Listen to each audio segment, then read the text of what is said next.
Bismillahirrahmanirrahim. Assalamualaikum warahmatullahi wabarakatuh.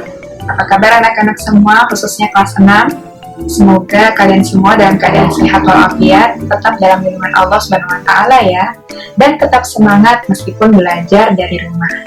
Oke, insya Allah Ustazah Sri di sini akan melanjutkan pembelajaran tematik kita yang kemarin sudah diajar oleh Ustazah Wulan dan Ustazah Mila. Nah, Ustazah di sini khusus untuk melanjutkan pembelajaran tematik, yaitu di pembelajaran 5 dan 6. Oke, mungkin langsung saja untuk mengawali pembelajaran kita hari ini, marilah kita bersama-sama berdoa sebelum belajar. Bismillahirrahmanirrahim.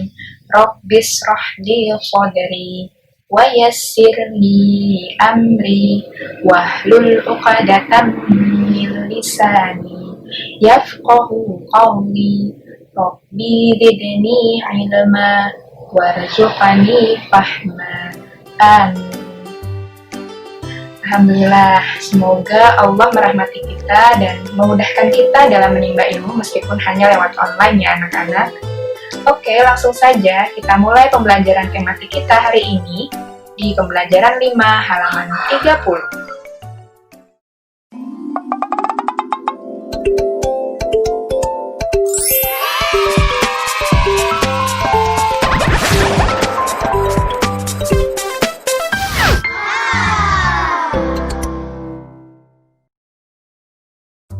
Nah, kalian sudah pada buka bukunya belum? Kalau belum, coba dibuka bukunya di halaman 30. Di situ ada bacaan mengenai kondisi geografis ASEAN. Apa sih kondisi geografis itu?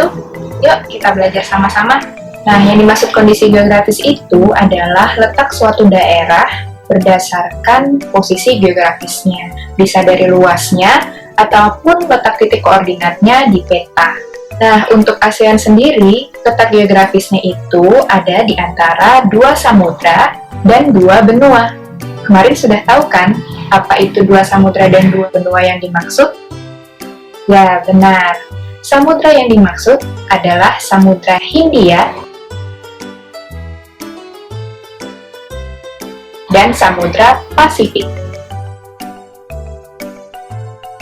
Nah, sedangkan 2 benua adalah benua Asia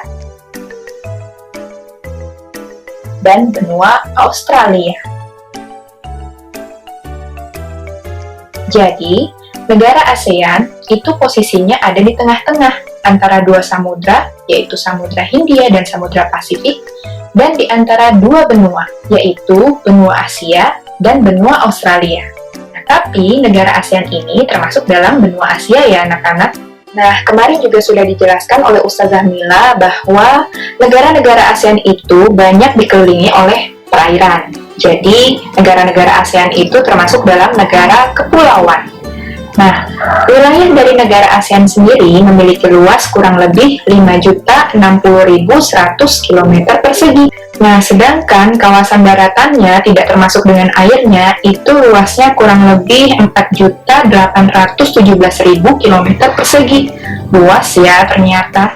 Nah, kawasan ASEAN ini sendiri beriklim tropis, biasanya bersuhu hangat, karena mereka berada di garis lintang atau di garis khatulistiwa atau juga disebut garis ekuator.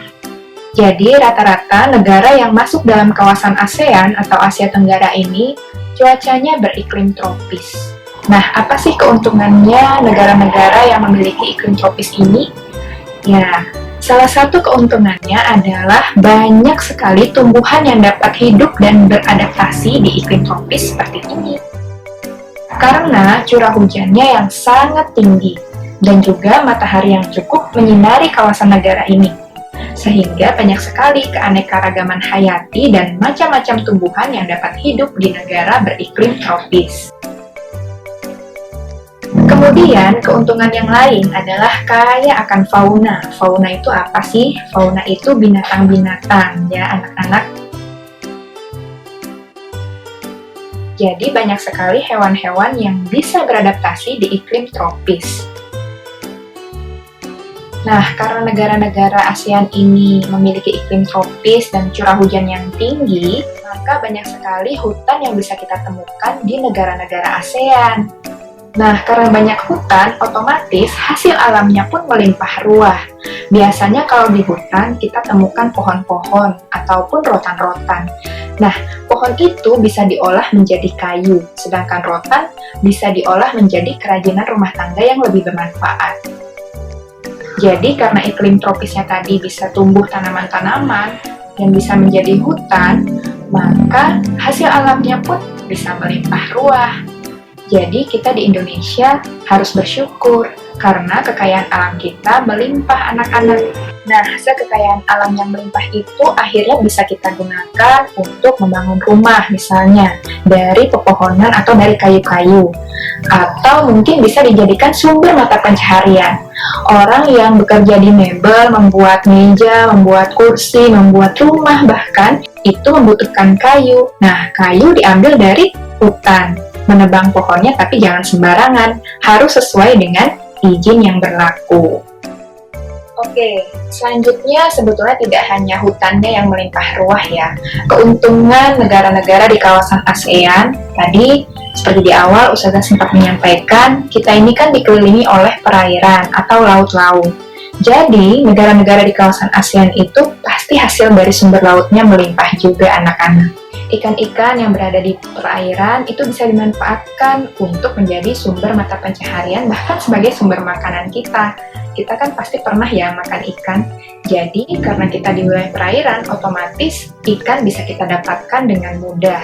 Nah, jadi kita juga harus berterima kasih kepada nelayan yang sudah bekerja, membanting tulang, memancing ikan waktu malam hari, sampai kemudian bisa kita jadikan sebagai sumber makanan dan kita pun bisa semangat untuk belajar. Nah, kemudian selain dari ikannya, keuntungan lainnya adalah kita bisa merasakan yang namanya transportasi air. Nah, transportasi air, seperti contohnya kalau misalnya kita mau nyebrang ke Balikpapan, nah itu kan kita menggunakan kapal feri atau kapal kotok atau speedboat dan macam-macam transportasi air lainnya. Jadi kita pun bisa sampai ke tempat tujuan yang kita inginkan. Kemudian dengan adanya wilayah perairan pun itu juga bisa dijadikan tempat wisata. Tapi kalau masih COVID seperti sekarang, jangan dulu ke tempat wisata ya anak-anak. Selain itu, wilayah perairan pun bisa dimanfaatkan hasil alamnya, yaitu sebagai bahan tambang, contohnya minyak bumi dan gas alam. Contoh seperti yang di Balikpapan, itu kan banyak tuh kapal Pertamina. Nah, mereka semua mengolah hasil minyak buminya untuk bisa kita manfaatkan seperti sekarang, dan itu di wilayah perairan. Nah, jadi begitu anak-anak, banyak ya ternyata manfaatnya dari kondisi geografis negara-negara di ASEAN. Nah, sebagai warga negara Indonesia, kita harusnya bersyukur dan selalu mengucap hamdalah, alhamdulillahirobbilalamin, ingat kepada Allah SWT dan berterima kasih kepada Allah karena kita sudah dihidupkan di bumi yang kaya akan sumber daya alamnya ini. Dan tentunya selalu berusaha untuk belajar dengan rajin dan tekun supaya kita bisa menjadi orang-orang yang bisa mengolah hasil bumi dengan baik. Nah, kita sudah mengenali apa saja manfaat ketika kita berada di negara yang beriklim tropis. Salah satunya adalah hutannya yang melimpah ruah. Nah, dari hutan itu nanti akan bisa kita manfaatkan pohon-pohonnya untuk diolah menjadi kayu. Nah, kayunya itu nanti kita bisa manfaatkan sebagai bahan bangunan untuk membuat rumah misalnya. Atau menjadi bahan dasar untuk membuat meja, kursi, dan lain-lain. Selain itu, kayu juga bisa kita manfaatkan untuk kerajinan tangan yang lain. Contohnya untuk membuat patung seperti pada halaman 31. Nah, di situ ada contoh patung yang merupakan lambang dari negara-negara di kawasan ASEAN. Yang pertama adalah patung Menara Kembar. Letaknya ada di mana yuk anak-anak? Betul, Menara Kembar atau Menara Petronas itu ada di negara Malaysia. Nah, kemudian yang di sebelah kanan itu juga pasti kalian pernah lihat kan, meskipun belum pernah ke sana, tapi setidaknya mungkin pernah lihat di TV atau mungkin di internet. Yap, yang kedua adalah patung Merlion. Patung ini adalah simbol khusus untuk negara Singapura. Dan Singapura ini juga berada di kawasan negara ASEAN ya anak-anak. Untuk tutorial cara pembuatan patung berbahan dasar kayu, ini banyak kita dapatkan di YouTube atau mungkin di sumber belajar yang lain. Nah, untuk itu nanti setelah video pembelajaran ini kalian tonton, Ustazah akan share bagaimana cara membuat patung berbahan dasar kayu. Untuk itu, kalian harus tetap standby di grup WA masing-masing ya. Jadi kesimpulannya apa anak-anak? Nah, jadi pembelajaran hari ini dapat kita simpulkan bahwasanya kondisi geografis negara ASEAN itu patut kita syukuri. Dan sebagai warga negara yang tinggal di negara Indonesia, kita pun harus banyak-banyak bersyukur karena di negara kita ini kaya akan sumber daya alam. Oke, selanjutnya kita berlanjut ke pembelajaran 6 di halaman 32. Nah, di situ ada bacaan mengenai adab makan dan minum. Sebetulnya waktu di sekolah kalian sudah sering diingatkan oleh ustazah ya, bagaimana adab makan dan minum yang sebaiknya. Nah, yang pertama itu pastinya kalau kita mau makan, harus kita awali dengan membaca doa sebelum makan. Lalu pada saat kita makan, usahakan menggunakan dengan tangan kanan. Nah, kemudian posisinya, kalau kita ingin makan maupun minum, harusnya kita dalam keadaan duduk, supaya organ-organ pencernaan kita, sistemnya bisa berjalan dengan baik. Dan itu disunnahkan oleh Rasulullah SAW. Nah, kemudian juga mengambil makanannya cukup secukupnya saja, tidak perlu berlebihan. Karena khawatir kalau berlebihan, justru makanannya jadi tidak habis, kan jadi mubazir. Nah, kemudian berhentilah sebelum kenyang, karena kalau misalnya kita kekenyangan, maka ujung-ujungnya kita bisa jadi ngantuk dan malah kurang produktif, begitu. Oke, mungkin kalian juga sudah pada tahu kan adab makan dan minum yang pernah disampaikan di dalam video Nusa dan Rara. Kalau belum, coba kita ulangi bagaimana lagunya Nusa dan Rara di video klip yang berikut ini.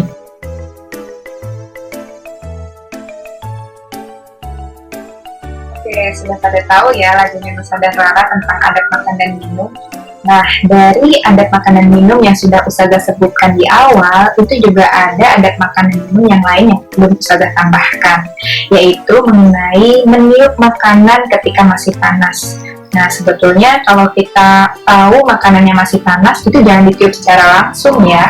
Kalau bisa kita kipas-kipas aja, pakai kipas atau mungkin kertas, kita jadikan kipas supaya makanannya lebih dingin. Kemudian juga jangan mencela makanan. Maksudnya mencela ini kalau misalnya kita dikasih makanan nih sama orang, terus ternyata rasanya asin atau bahkan nggak enak. Nah, jangan mencela makanan. Sebaiknya kita tetap memakannya, tapi dengan pelan-pelan saja. Dan tidak kemudian kita bilang makanan itu nggak enak, untuk menghargai perasaan yang memberikan kita makan. Kemudian makannya juga jangan terburu-buru, karena terburu-buru itu temannya setan. Jadi makanlah dengan pelan-pelan supaya apa yang kita makan bisa kita kunyah dengan baik sampai halus dan lembut, lalu kita telan dan masuk ke dalam organ-organ pencernaan. Karena kalau kita terburu-buru, maka ujung-ujungnya kita bisa tersedak. Nah, kalau sudah tersedak, maka organ bagian tenggorokan dan kerongkongan itu bisa sakit. Jadinya batuk deh. Nah, jadi mungkin cukup itu saja yang bisa Ustazah sampaikan mengenai adab makan dan minum. Selebihnya bisa kalian baca sendiri di buku paket kalian masing-masing. Intinya, ketika kita makan dan minum, kita harus selalu ingat bahwasanya apa yang kita makan dan minum itu merupakan rezeki atau pemberian dari Allah SWT. Dan pastinya kita harus mensyukuri akan nikmat itu. Jangan jadi manusia yang sombong, karena apa-apa yang kita dapatkan di muka bumi ini tidak lain dan tidak bukan atas kuasa Allah SWT. Jadi ketika kita sudah selesai makan dan minum, jangan lupa kita mengucap hamdalah, alhamdulillahirabbil alamin.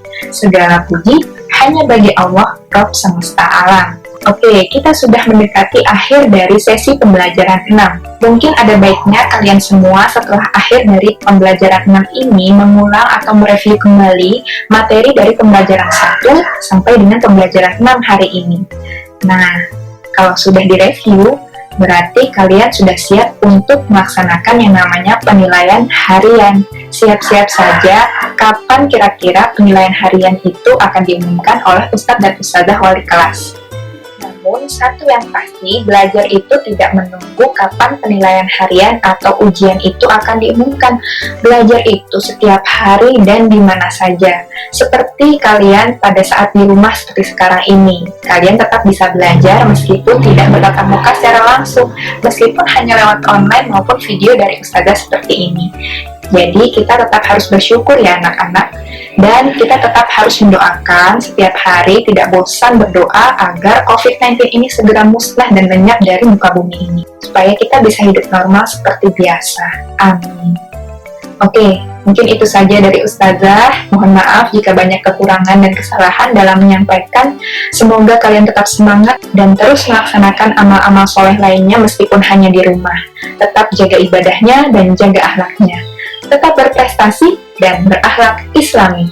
Oke, kita tutup dengan hamdalah. Alhamdulillahirabbil alamin. Segala puji bagi Allah Rabb semesta alam. Praise be to Allah. Sudah cukupkan sekian dan sampai jumpa di pembelajaran kita yang akan datang. Assalamualaikum warahmatullahi wabarakatuh. Sampai jumpa anak-anak.